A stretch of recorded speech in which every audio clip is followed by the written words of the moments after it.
All right. Here we go, guys and gals.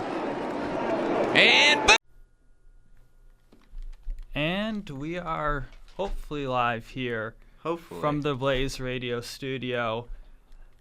Bill Austin Radio Studio. Yep. For Season 2, Episode 36 of the Loose Wheel Podcast. However, this is Episode 1 of the Loose Wheel Show. Live on the radio. No longer a podcast here, Andrew. Yep. I'm Andrew Hazlett. That's Ethan Ignatowski. Here to talk about racing. And we are live. So that's good. Good news. Little technical difficulties there. Great start to the new era. I have figured it out. I am a genius. It's almost frightening. So yeah. We have the reviews, previews, and some news in between. Pick points. If you don't know us, you'll find out soon enough. Find out. You'll find out within the hour. Yeah. Gonna take you for the next 50 minutes or so. Going into the reviews. And now for next week's race previews. Atlanta Motor Speedway. That happened. First NASCAR playoff race of the season. Yes, first NASCAR playoff race of the season. Stage 1, 60 laps. Michael McDowell, he led from pole. Front row car on the front row. We didn't have a front row, full lockout front row. But, yeah. So, that was unfortunate. But McDowell, he led the first 30 laps. Then Ryan Blaney to the lead. And then he had a battle with Kyle Larson for a little bit. But Blaney did prevail in that. And lap 56, Kyle Larson, he wrecked. And it was a weird one. He started to spin. And then when you're spinning, you generally don't want to spin into the wall, so you turn right. He turned right too much, overcorrected, hit the outside wall, and Chase Briscoe, he got collected. Big mistake for the best driver in the world, huh, Andrew? Yeah. But that took us to the end of the stage. Blaney, Cindric, Bowman, Stenhouse, Chastain, Elliott, Byron, Truex, and Jones collecting stage points.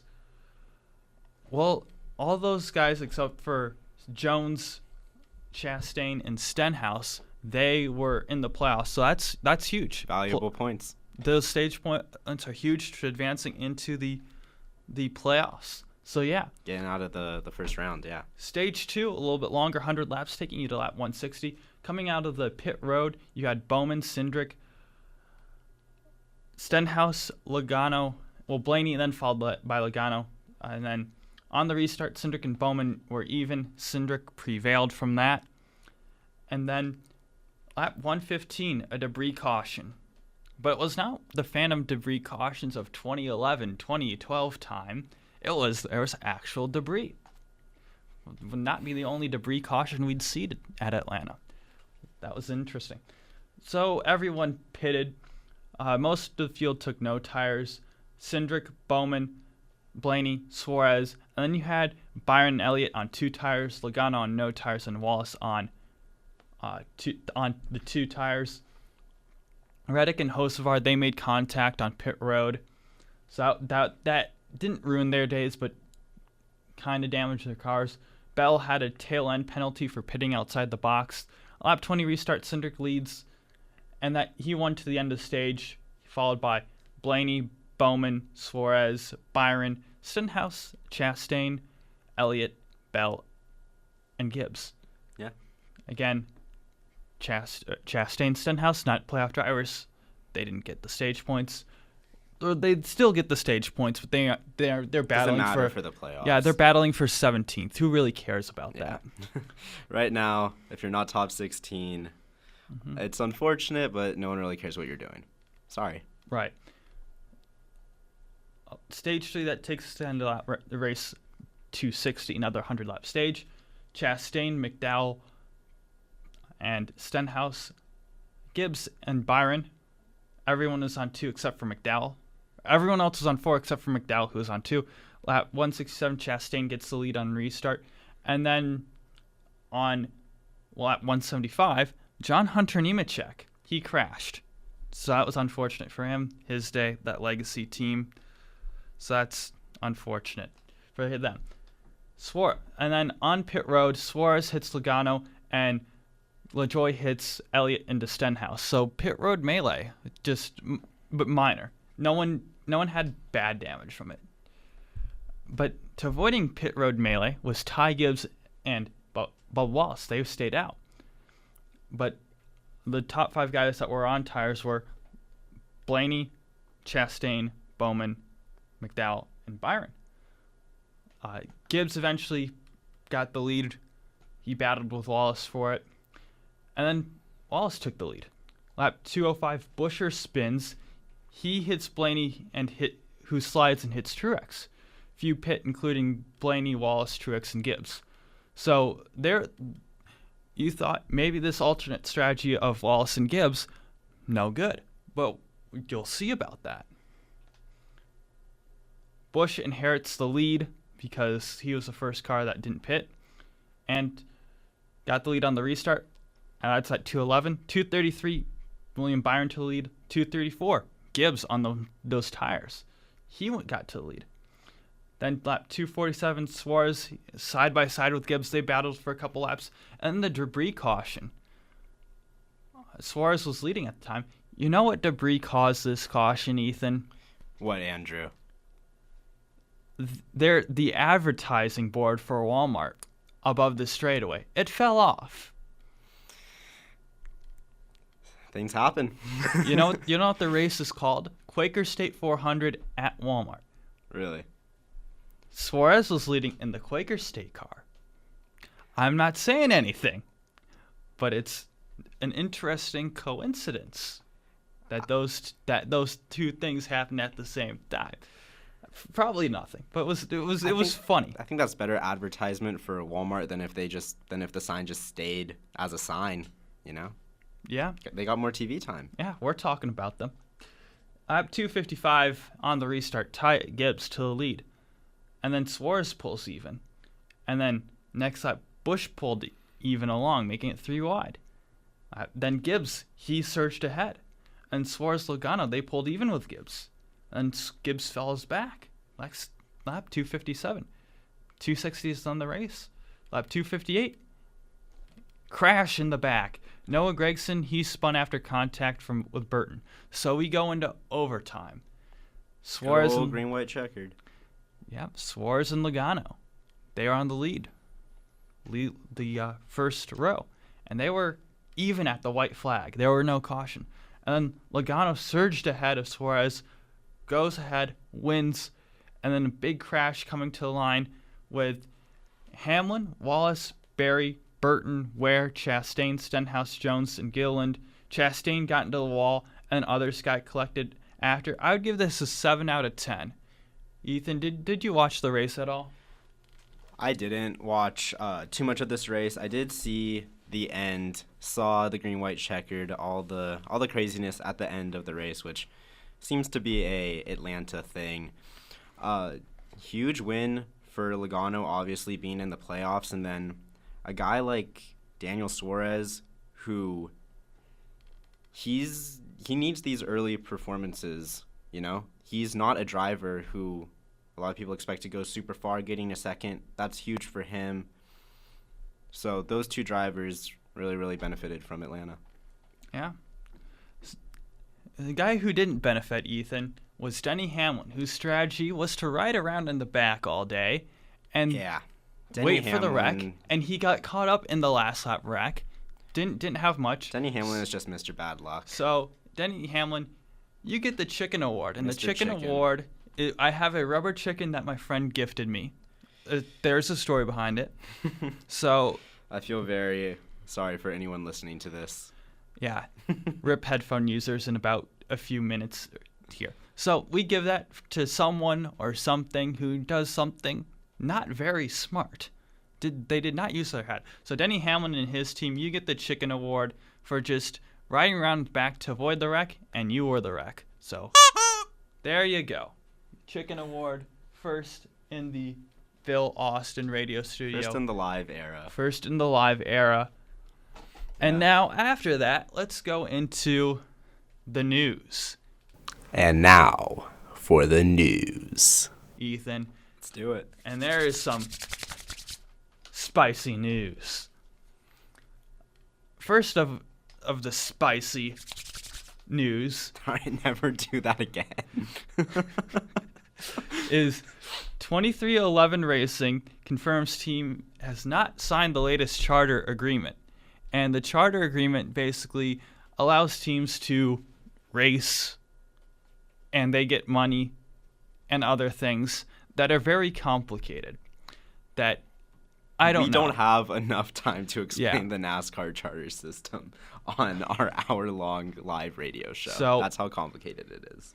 Basically, the first iteration expires after this year. And the teams are basically saying, we want more money. We can't run a business. And so NASCAR's given them some of the money, but not all the money they want. So some teams are debating, some teams not. Like Justin Marks said on SiriusXM, like they got the charter system to where they wanted, where other teams, Denny Hamlin, they're not happy with it. They want more. They're holding out still. And the other one's widely reported to be Front Row. The owner, Bob Jenkins, he owns a lot of restaurants like Long John Silver's, Taco Bell, KFC, A&W, All-American Food. Like that. He owns a lot of that type of restaurants. And so the business is just not as beneficial for him. So, yeah. So there's a lot of teams holding out. Some teams signed it because they just didn't want to get in trouble. Who knows if these two teams will have anything for it. One team owner anonymously said it was like communist and NASCAR's putting a gun to their heads, which is kind of extreme, but who knows? Just a little bit extreme. Yeah. Moving over to kind of a combination news story here. Kyle Larson taking a second shot at the double with Hendrick and Aaron McLaren. Absolutely love this. Yes. Mother Nature decided, no, I don't like this. Last year. This year.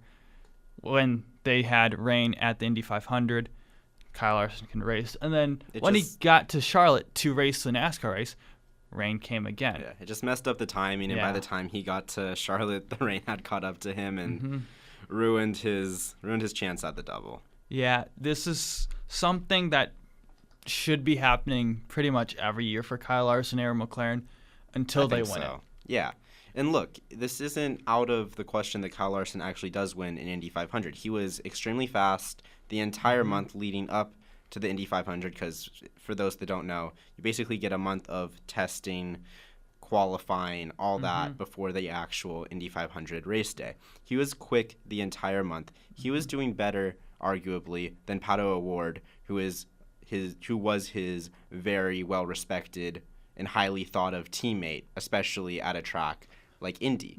So Kyle Larson winning is not out of the question. Even during the race, he was running really well before he did make a mistake. A penalty took him out of contention. He ended up finishing 17th, but just looking at that result doesn't do him justice because he ran beautifully at Indy. Yeah, he was running back half top 10. I wouldn't put him at the level of Pato O'Ward. But leading up to... Yeah, leading up to it. But yeah, I still don't put him at that level. You know? I'd put him behind his Alexander Rossi. But he was up front for a certain short amount of time. But he was there for a while. He was there. And it was his first running, so very, very nice. Kyle Larson, in the beginning of his career, he was a dirt late model driver. And back in the days of like the 1970s, 1960s, 1980s, back in the old times, that's what IndyCar drivers did before they got to IndyCar. It was the late, great journalist Robin Miller's dying wish to get Larson in an IndyCar at the Indy 500. That happened, but it didn't happen the way it happened with circumstances that were unfortunate, with him not being able to just get the full double. Yeah. I think that this, like you said, Andrew, until Larson ends up winning this, if it takes 1 more year, 2 more years, 5 more years, 10 more years, however long it takes, I think it should happen. I think he has a chance. Like we've said before on our podcast, Larson, you can have the debate over who is the best driver in the world, and we will have that debate when, the racing season is over and we still need to do the show. But what we talked about is Kyle Larson is one of, if not the most versatile drivers. So love to see him, keeping the versatility, racing in IndyCar. Hopping over, though, to another open-wheel motorsport, we are talking Formula One news now. And we're talking about the seat for Audi next year. Stake, Sauber, Audi, who knows what that team is even called. Saudi. Combination of Stake and Audi. Or Sauber and Audi. Pretty sure that's a country in the Middle East, Andrew. But anyway, the options are getting smaller, but there are still 3 main drivers who could realistically really fit in that second seat alongside Nico Hülkenberg. One, of course, is Valtteri Bottas, who Formula One veteran. He's been in that team for a while now. He's just a great teammate overall. I mean, go look what he did with Lewis Hamilton at Mercedes. He is the proven option out of these 3. The next would be Théo Pourchaire, running part-time in IndyCar. Great junior career. Sauber reserve driver, too. Sauber reserve driver. He's embedded in the team. They know him. He knows them. Like I said, great junior career. Won Formula 3. Took him a couple more years than it did to win Formula 3, but did end up winning Formula 2. And then the third guy is Gabriel Bortoleto, who a lot of maybe more casual fans might not know, but he is a real deal driver. He's won F4. He finished second in F3. He won F3, excuse me. He won F3 last year. And then this year, as a rookie in Formula 2, he is running second in the championship. He's super young, just 19 years old. He's like a month older than me, which is crazy.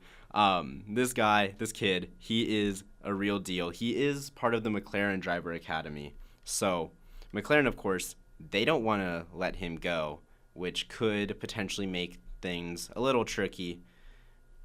But at the end of the day, it would be up to Bortoleto if they did offer him a contract. For me, I think they're just going to stick with the proven quantity, the known entity of Valtteri Bottas, which, in my opinion, is my least favorite option out of the 3. I agree. It makes the most sense for a new, or not a new team, but a team kind of changing itself, entering a new stage of life. You want to have kind of the safest transition, and that's what Valtteri Bottas gives you. Théo Pourchaire, if he doesn't get this seat, then maybe he leaves the Sauber Academy. He goes looking somewhere else, and that would be unfortunate because he is a great driver who is deserving of a Formula One seat. But this might be his last chance. A guy like Bortoleto, if Audi, once it officially fully becomes Audi in 2026, once that happens, Bortoleto will still very likely be available. Because you look at McLaren, Lando Norris and Oscar Piastri, they're probably not going anywhere. And you only got 2 seats. And I don't think Gabriel Bortoleto is going to want to go to IndyCar or somewhere else. No disrespect to any other categories. It's just Gabriel Bortoleto's goal is obviously to be a Formula One driver. Audi can give him that in a few years. So if they stick with Bottas, they can still get a very young, very talented prospect just a year down the road. And I think that's what they'll do. I think that makes the most sense. Yeah, that might happen, but I just want to see. Oh no, I fully agree. I want to see the man called in IndyCar with the nickname Teddy Porkchops, Théo Pourchaire, him get a seat because he did fairly well in that. Got canned from it, which, like we've said it on here in the past, we don't love McLaren IndyCar for that and how they've managed that seat. Just saying that. But I think he's good enough, and people forget he's an F2 champion. Yeah, that has F3 a lot champion, of weight. F2 champion. He has the resume to back it up. He's applying for a job. He hands over his resume. It's flawless, really. So it's just unfortunate that it probably won't work out for him that way. Moving on to the next bit of news, though, as we talked about, last week, Kevin Magnussen, he received a race ban due to accumulation of 12 penalty points. The first time that this has happened in the penalty point era. First time this has happened in a very long time. I think a decade almost, maybe a little more than a decade. We don't see drivers get banned for a race. But Kevin Magnussen, he's been too dangerous, won too many times, and stepping up into that seat in Azerbaijan, Baku, very difficult track. Oliver Behrman, who will be racing for that Haas team next year. I think it was always going to be Oliver Behrman that was replacing Kevin Magnussen for this race. I mean, 1, he's just racing for them next year. 2, he's already filled in for another team this year.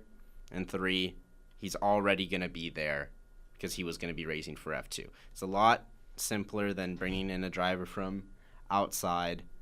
Makes a lot more sense than, Haas, they also have access to Pietro Fittipaldi, but no disrespect to Pietro Fittipaldi, it's just Oliver Behrman is a lot more talented. So doesn't make sense to fly in a guy from across the globe just to be worse, and, he doesn't really have that much of a future in the team. Yeah. So Oliver Behrman, he was always going to be the guy. Makes sense. I'm happy with that. You happy with that, Andrew? Yeah, Pietro's struggling to keep his seat in IndyCar with a middling Rahal team. That tells you about what his talent level is. Yeah. Next bit of news, Adrian Newey. We have talked about Adrian Newey for literal months about where he will end up. We finally know now Aston Martin is where it's going to be. He is going to be a managing technical partner. BBC is saying that, giving a little more context to that role, he is going to be the design leader. He will be leading the aerodynamic component of the car.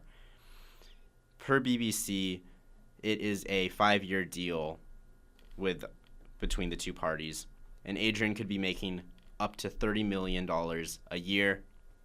I mean, that kind of money, it's really a no-brainer. He's also receiving stake in the team. He's going to be a shareholder. So when it all comes down to that, it makes perfect sense. He doesn't have to move out of the country.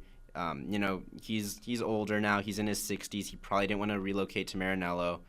Probably wanted to stay in the UK. He'll be close to home working at Austin. And Fred Vasseur was asked kind of why it didn't work with Adrian Newey.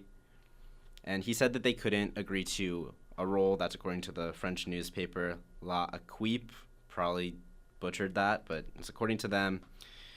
For Newey, he said that being a shareholder was kind of the driving force of agreeing to the deal, and that makes a lot of sense. He's already made a ton of money in his life working in Formula One, but that just makes perfect sense. You don't really turn something like that down. Offers like that don't really happen. And he seems really on board. He compared Lawrence Stroll to Frank Williams and Ron Dennis. Is he just saying that because that's his new boss and he wants to make him happy? Yes. Yes, but, the word still came out of his mouth. He seemed happy while saying it. So, yeah, officially announced earlier today. I guess yesterday if you're in the UK. But Or in the eastern United States now, too. Yeah, so deal officially done after months of speculation. Will he go to Ferrari? Will he go over to Fernando Alonso, Lawrence Stroll, and Aston Martin?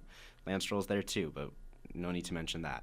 So, good for Adrian Newey. He said he's always wanted to work with Fernando Alonso. He's also said he wanted to always work with Lewis Hamilton, but he ended up choosing Fernando, and we'll see where that Aston Martin team goes. This isn't automatically in a move that's going to make that team championship contenders next year or anything like that, but this is a huge step towards that team actually being a threat on the grid, towards podiums, which then become wins, which then eventually, along with other aspects, maybe improving a certain driver's seat,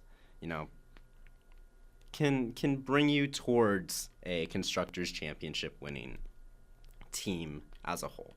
This move, huge step in that direction. Yeah.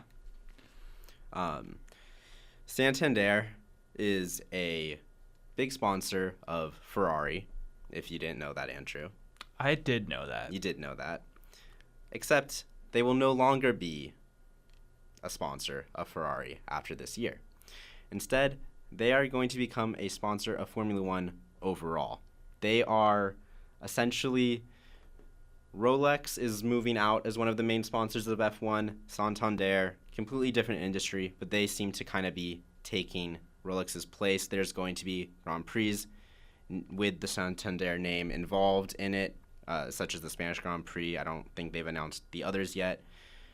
But this is a huge deal to become really one of the main sponsors of Formula One, and it's with a company that is expanding. Santander, they're moving to the United States as well next year. Yeah, for those that don't know, they're a huge banking company in Europe. So they're growing. F1 is growing. F1 is growing in the States. Santander wants to expand to the States. It's really a move that makes sense for everyone involved. Yeah. I had no clue what Santander was. Learn something new every day. Yeah. And unfortunately, the Loose Wheel Show could not step up and fill the void of Rolex. We don't have that money. No, we don't have the funding to provide Formula One. Unfortunately, maybe one day, once Andrew wins the lottery. Why not you? Why do I have to win? If I'm winning the lottery, we're going to Indycar or NASCAR. I mean, I would like to win the lottery, but, if I say until I win the lottery, then, how egotistical do I look? I don't know. Wrapping up the Formula One news. It's not even Formula One news, technically. It's an F2, but it's worth talking about. Zach O'Sullivan, he is an academy driver with Williams. He is a Formula 2 driver with ART Grand Prix, except he no longer is. He is getting dropped due to financial reasons. And I don't understand this one singular bit. If you are a driver, part of a Formula One driver academy, it is that academy's job to make sure that your funding is secure so something like this doesn't happen. Because for those that don't know, Formula 2, Formula 3, Formula 4, really all the junior formulas, it's expensive to go racing. You need to have sponsors that can bring money into a team, or you need to be part of a driver academy that can put funding into that junior team for your seat.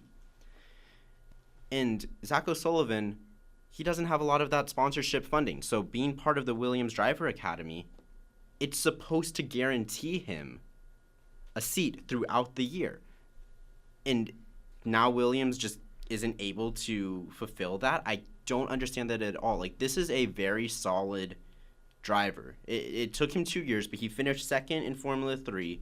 Yes, with Prema. Still finished second in Formula 3. This year, it hasn't been the best, but he has a couple of wins in Formula 2. This is a driver who has talent. Maybe he isn't top of the line talent, but this is a driver who has talent, and Williams just somehow doesn't have the funding for him. Andrew, help me understand this. The only thing I can think of is they're gonna drop him from the academy by the end of the year, and they haven't announced it yet. But that's still that would be strange. harsh. That would be pretty harsh after one meh year of F2, especially that year being your rookie year, to just drop you. But I guess it makes sense because we're talking about funding. It's not like Williams has money out of the wazoo. They're probably the poorest team on the Formula One grid. I'd say Haas. It's one of those two. They're still, when it comes to Formula One level money, they don't really exactly have that Formula One level money that you would kind of expect, right? So if it was going to be any team's young driver who is getting dropped due to funding, I suppose it makes sense that it's a Williams driver, but still, man, like that defeats the entire purpose of a driver academy. In some quotes with motorsport.com, Zach O'Sullivan, he took it about as good as anyone really could. You know, he confirmed that it did come down to funding. He thanked Williams and everyone who helped him on the journey. But, you know, I feel so bad for this guy. Like, he no longer really has a chance at achieving his dream through no fault of his own. You know, it's not really his fault that he's not a gazillionaire. You know what I mean? Like, that's just the really unfortunate part about motor racing. It varies at levels, but it is, no matter what, an extremely expensive sport. And even as a professional, you know, one step away from the big time, if you're not bringing in money to a team, then you can't be part of that team. So it's going to be Luke Browning replacing him for the rest of the year. He, this year in Formula 3, finished third. It was his second year of Formula 3. He did it with High Tech. Pretty solid team. He won the Bahrain feature race and the Red Bull Ring feature race. So a couple of wins. Had a third place in Monaco as well, which Zach O'Sullivan won. So Zach O'Sullivan won the F2 race this year. Luke Browning finished third in the feature race, to clarify that part.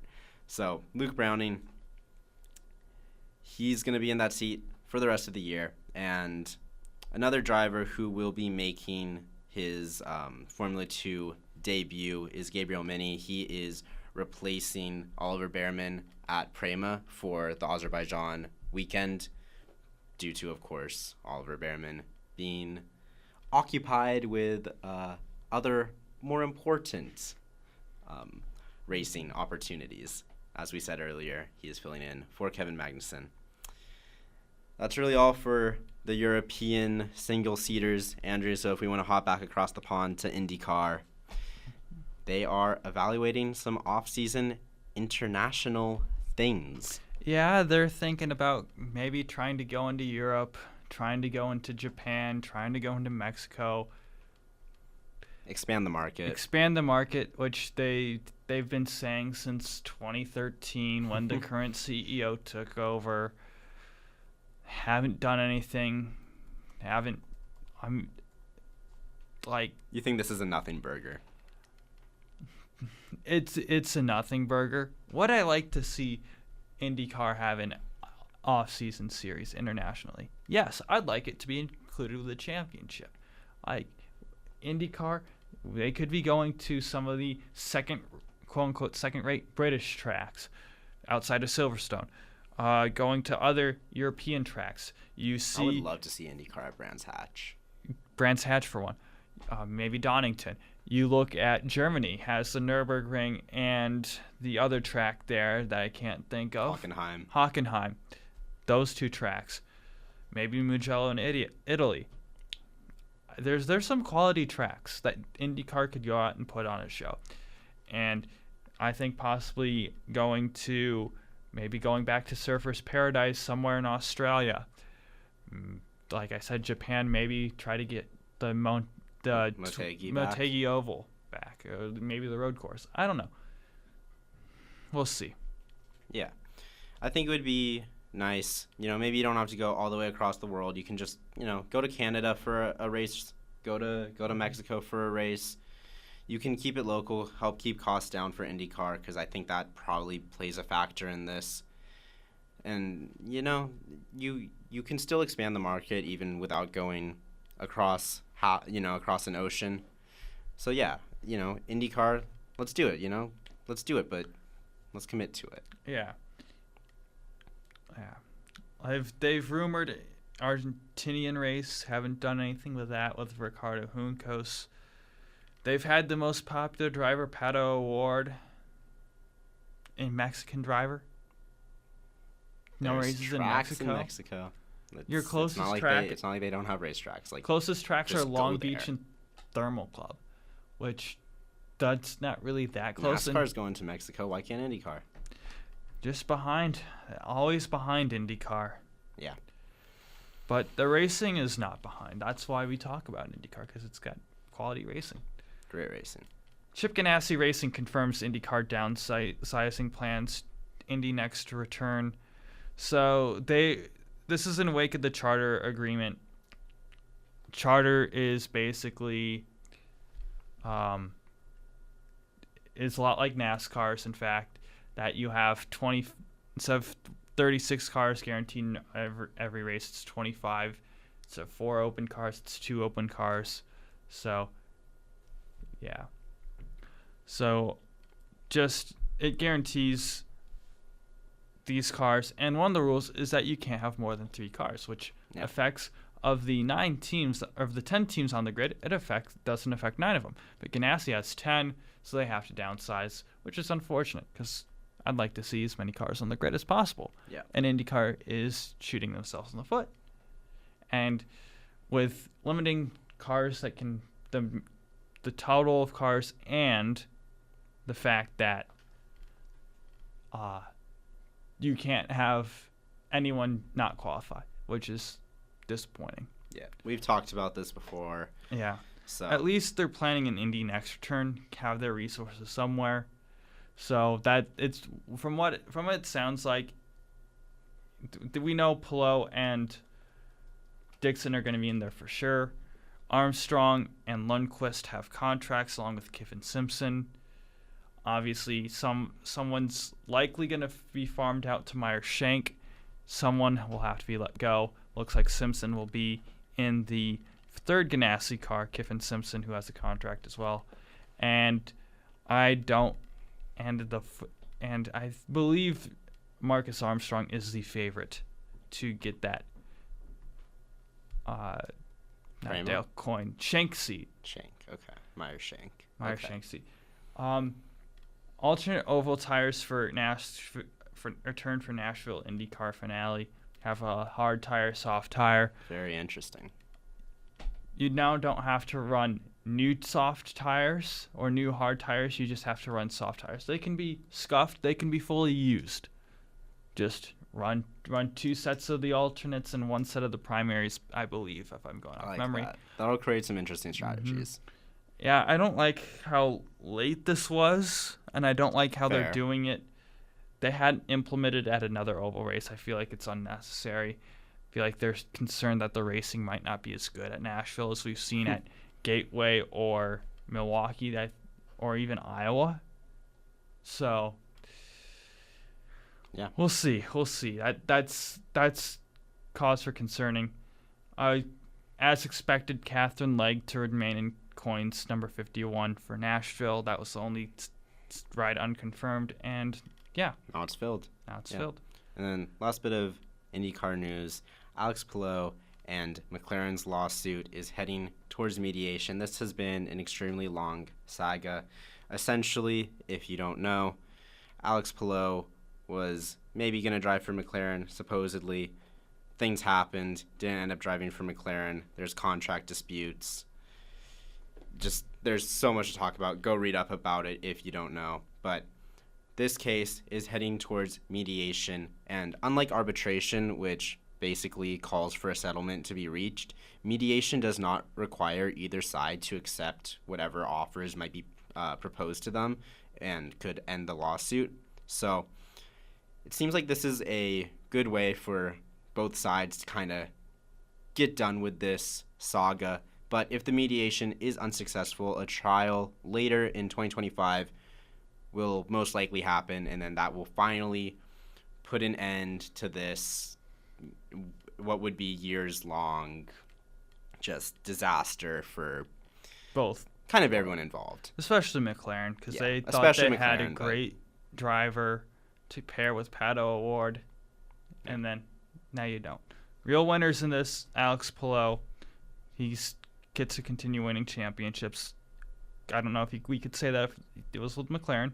He would still have a chance, but I don't think he'd. Yeah. No, he would have a chance, but he wouldn't be winning them.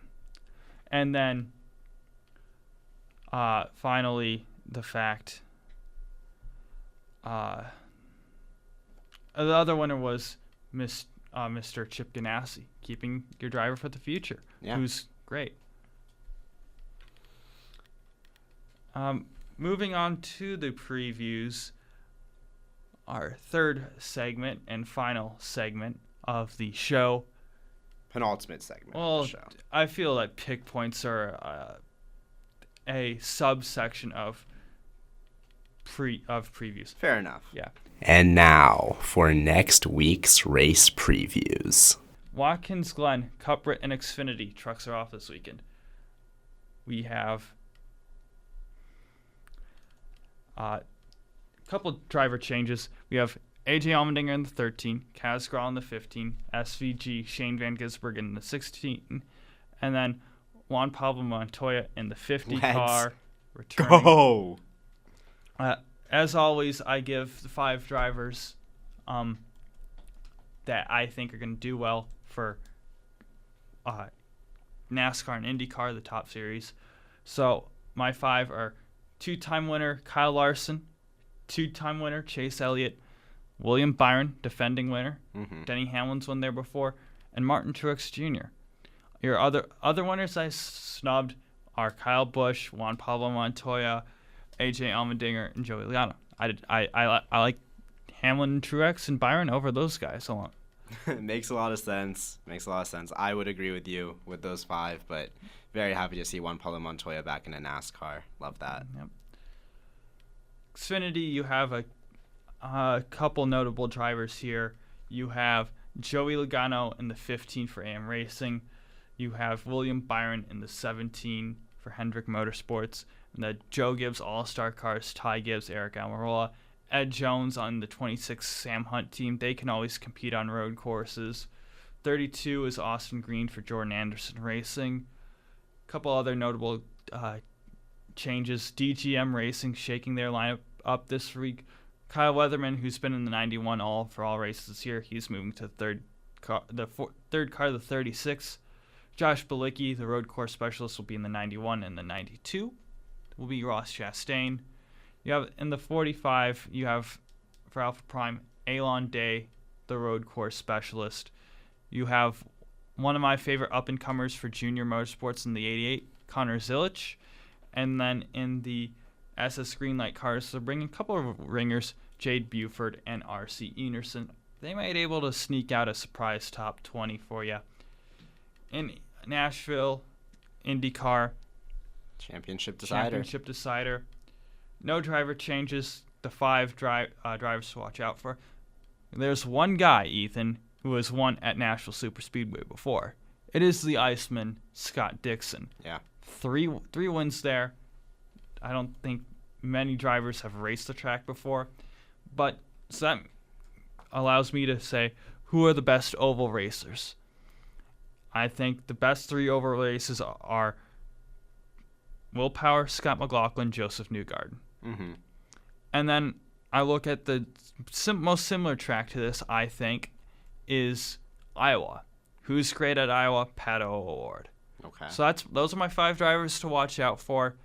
You could consider David Malukas and Santino Ferrucci, but I think Ferrucci just doesn't have the car, and I don't think Malukas will be as well suited to this track as people might think. Okay. A couple of changes in Indy next.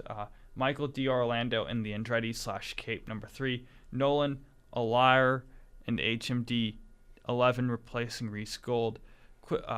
Weck is in Fuji. We talk about Weck a little bit. Every now and then. I'll just read off who defending winners.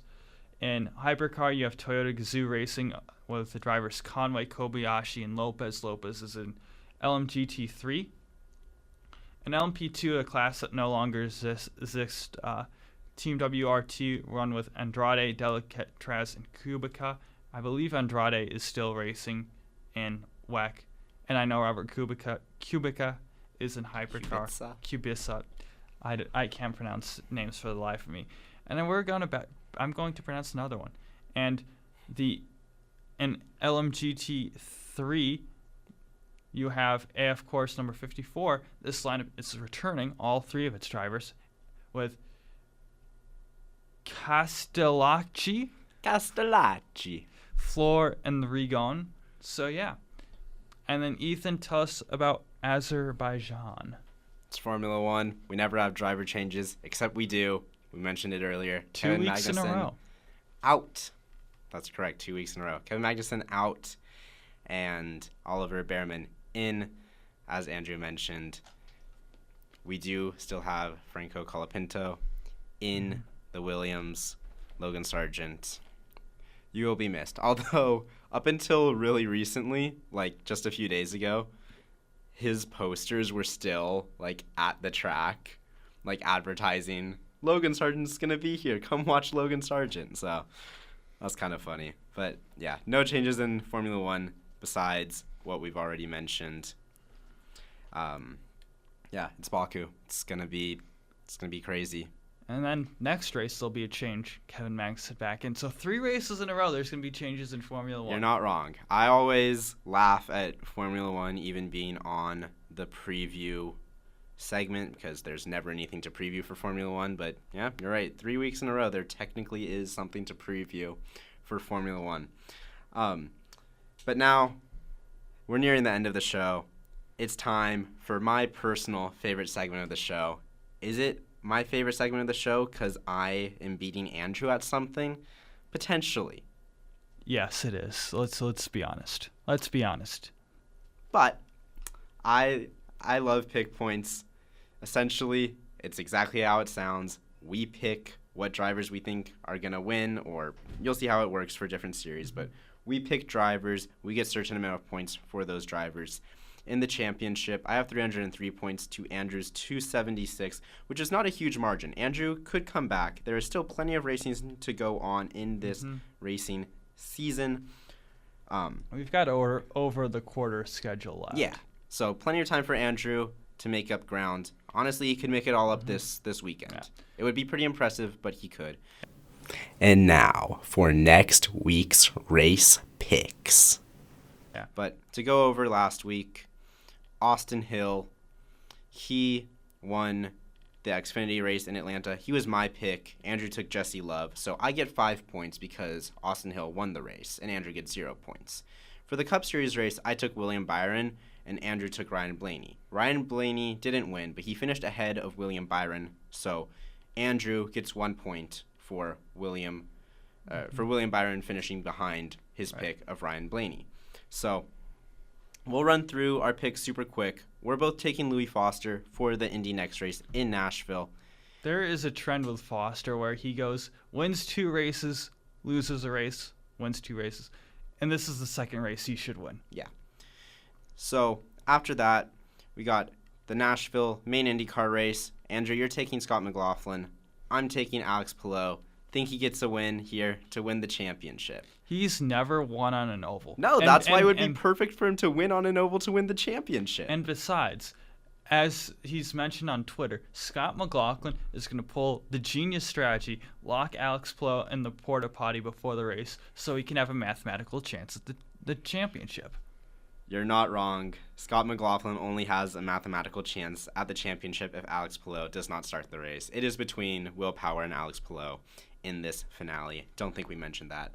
But we only have 2 minutes left, so just rushing through the rest of this. In the F2 sprint race, the series right below Formula One, Andrew's picking the American Jack Crawford to win. I am picking Dennis Hauger. You're taking Gabriel Bortoleto in the Baku feature race. I am taking his fellow Brazilian, Enzo Fittipaldi, who did well there last year, has experience there. If you notice, I took 2 drivers who have experience at Baku because I think it's just a very difficult track. I think experience will help tremendously. For the F1 race, we do the podium. So I have Lando Norris winning. You have Oscar Piastri winning. I have Oscar Piastri finishing second. You have George Russell finishing second and Lando Norris finishing third. I have Max Verstappen in third. Yes, the Red Bull has looked pretty bad recently, but even when Red Bull didn't have the fastest car on track, Max Verstappen has always done stuff there. So I think he can get a third place. Lando will bottle it again on lap 1 or get passed after being on the pole. So that's why I don't have him. You're probably not wrong, but you're, yeah. I'm sad to say that you're probably not wrong. in WEC Hypercar, we both took the number 7 Toyota. In LMGT3, you're taking the 54 AF course, who won last time. I'm taking the 92 Manthey, leader in the points. In the Xfinity Series at Watkins Glen, you're taking Shane Van Gisbergen. I'm taking William Byron, who is the defending Cup winner there, going down for Xfinity. SVG, I believe he's on a streak of 3 road course wins. Yeah, it might be 4. I love SVG. The only reason I didn't pick SVG is because we were already both picking Louis Foster and we're already both picking the number 7 Toyota. Just, diversifying some things. All right. For my Cup pick, I'm going to say mine here. William Byron. Ethan, 28, and we had Chase Elliott. He won 2 races in a row for Hendrick Motorsports. Then Kyle Larson won 2 races in a row for Hendrick Motorsports. William Byron won the last race for Hendrick Motorsports. So he's going to go back-to-back, continue the trend, and then next year and the year after that, Alex Bowman. He's going to win 2 races there in a row for Hendrick Motorsports. Wow. Trends are going to continue, Ethan. The trend is your friend. The trend is your friend. I've talked about trends in William Byron on the pod. But I'm going with Kyle Larson. He needs a win here. He's going to get a win here. He's good here. And that's the first episode of the Loose Wheel Show in the live radio show era. Thank you so much for listening, and we will see you next Tuesday, same time. Goodbye.